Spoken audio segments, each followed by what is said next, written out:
Okay, y'all, we got a new motherfucking video from the GOAT. Tier Zoo, one of my favorite channels of many on YouTube. This one is Are Horses OP? Now, if we really think about it and think about horses in general, are they really OP? Their hooves, their back kicks are crazy. But other than that, I mean, they run fast. They have a lot of stamina. But other than that, I feel like they're balanced. I feel like horses are kind of balanced. But I mean, that's just my opinion. Feel like Pharrell in 07 on my shoes, ice cream, make stars, stop them out, it's a man down. What? Baby Milo custom PC getting fanned out. Not from the block, I'm from the H and we don't play around. Catch him at a red light with a nerf gun, we gon' spray him down. They be getting clapped. Not only that, like, also like humans have been able to just tame them and have them do whatever. They're basically like pets, so I feel like they've been nerfed a lot.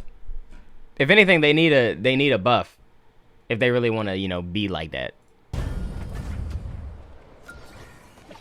What a beautiful day to be alive. Aw, shit, this nigga's finna get his shit kicked in. What a beautiful day to be alive. Oh my god, I thought he was gonna die.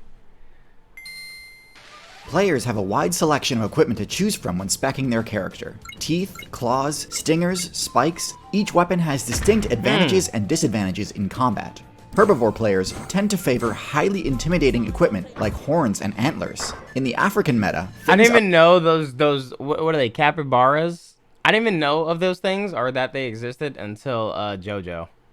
I've never even heard of that animal until JoJo always talked about it. Are taken to the extreme, with builds like the elephant, rhino, and cape buffalo rocking some of the most threatening tusks and horns in the entire game. So you might be surprised to learn that Why the fuck do you have a car that looks like a zebra? The most successful builds in the African savanna is the zebra, a build with no obvious weaponry to speak of.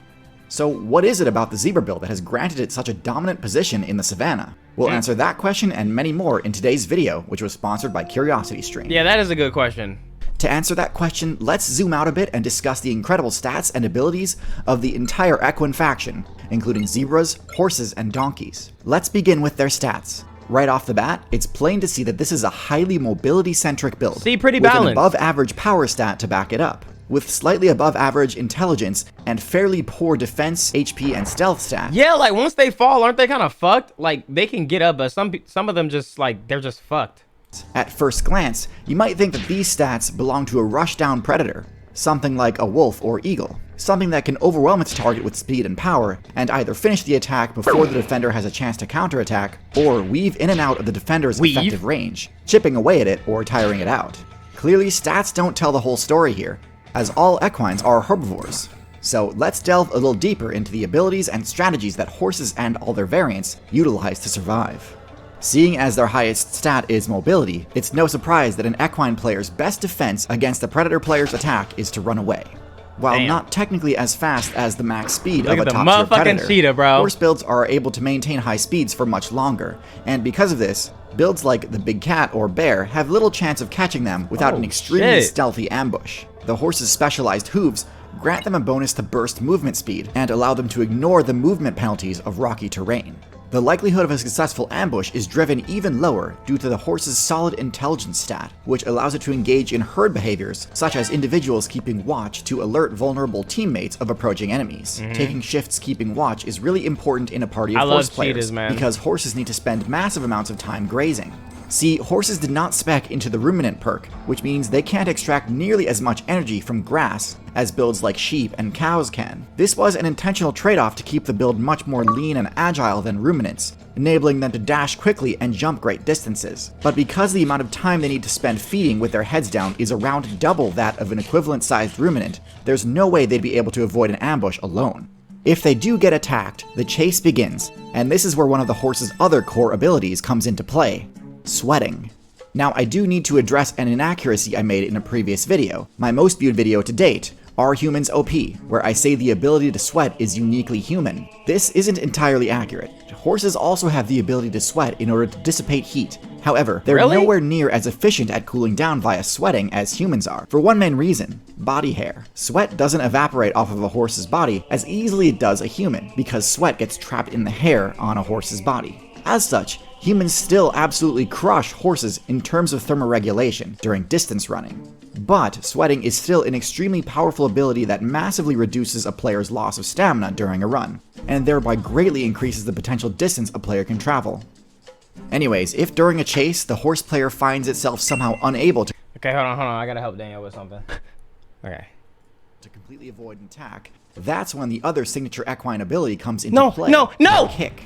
Now, in relation to more typical combat moves, like biting, swiping, and stinging, kicking is generally seen as a rather janky attack. I didn't really love horses until that movie Spirit, Stallion of the Cimarrons. That movie is such a beautiful motherfucking movie. Style, mostly used as either a desperate combo breaker It's attempt a new or the best day. option available to builds which haven't spec'd their characters to allow for better combat moves. Ooh, right in the nuts. Generally speaking, kicks don't deal that much damage. They're fairly telegraphed and easy to dodge. I and they can remember even throw that, the like- user off balance like, if they why? miss. What is your However, problem? If we take a look at the horse's kick, we see an entirely Get off different of picture. my The back. horse's kick hits with a force of around 2,000 psi, putting it well above the power of a jaguar bite, and just a bit below the power of a crocodile bite. Both of those builds are top tier specifically because of their incredible bite damage. So having a kick of roughly equivalent power is extremely Didn't it kill the horse? Didn't that kick kill the horse?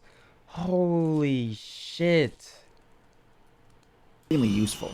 However, plenty of large builds have no issue dealing damage. Moose, elk, wildebeest, and other large ungulate builds can Remember, this is for threaten educational insane damage. purposes. Speaking of educational purposes, have you seen, like, on my algorithm a few days ago, or a few weeks ago actually, there's these videos of these guys killing coyotes. Like, I guess they're trying to get onto their farm, and they're just like killing them with like pellet guns or some shit like that. Have you seen that shit? It was like on my algorithm a few weeks ago. If I was they like, what the connect with fuck? a charging slam. However, attacks like that are incredibly telegraphed, and most players have a decent amount of practice dodging them. In contrast, a horse's kick GG's, has easy. incredible frame data, to the point where it's basically unreactable if you're within range, which I should add can be deceptively far. This makes approaching a defending equine player a lot more risky than most herbivore builds. However, the horse's kick has synergies that increase its utility far beyond what can be explained by its base damage and frame data.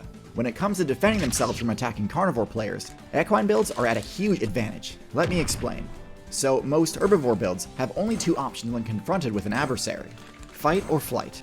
Carnivore players know this, and tailor their strategies to take advantage of the defending player's limited options. When wolves hunt large prey, like elk, their main advantage is to break the defending player's nerve and frighten it into fleeing. They will not commit to an attack if the defending player chooses to stand and fight. However, they will continue to pressure it with bluff charges and fake-outs, hoping to bait out a defensive attack. However, as mentioned before, these counterattacks are slow enough to be dodged on reaction, quickly lowering the elk's morale, especially as the rest of its herd likely gets further and further away. being an It's only animal must after be a prey animal starts crazy. fleeing that these predators will actually try to deal damage by attacking the hindquarters to inflict heavy bleed buildup. In order Y'all to seen the stop video these of the, like, attacks, lions most herbivores taking will down a, once again stop and turn to face their attackers, which just resets the situation back to Giraffe? the first phase. Horses, zebras, and donkeys can completely thwart this plan of attack, as their kick grants Shit. them an extremely valuable option: the ability to counterattack while fleeing. Since they don't need to stop and face their attackers in order to deal damage, and because their kicks are He ate harder that to dodge hodo. than horn charges, zebras have one of the highest KD ratios against lions and hunting dogs in the game. Oh While my! it might not be as impressive and showy as having huge horns or antlers, there's no denying that this strategy is extremely effective at warding off attacks and escaping danger.